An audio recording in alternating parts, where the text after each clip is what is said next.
Allele হলো different form of এ জিন বা ডিফারেন্স জিন ফর্ম দ্য এ সেম ট্রেট, মানে সেম বৈশিষ্ট্য, ডিফারেন্স জিনের সেম বৈশিষ্ট্য।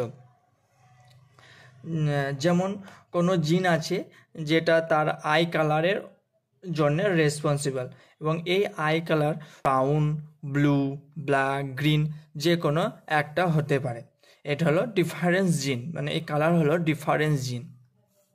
এই কালার হলো ডিফারেন্স জিন হলো এই কালার। এবং সেম ট্রেড হলো আই, মানে চোখের জন্যে, এবং সেম ট্রেড মানে সেম বৈশিষ্ট্য হলো চোখের জন্যে ডিফারেন্স জিন হচ্ছে brown, blue, black, green. Blood type যেমন আছে সেম ট্রেড এবং ডিফারেন্স, সেম ট্রেড এবং ডিফারেন্স জিন, সেম ট্রেড কিন্তু ডিফারেন্স জিন। এই আই কালারের জন্য যে জিন আছে তার ডিফারেন্স ভার্জেন, এই ডিফারেন্স ভার্জেনগুলোই হলো অ্যালিন। এই অ্যালিন হোমোলগাস ক্রোমোজোমে সেম জায়গায় সেম পজিশনে থাকে।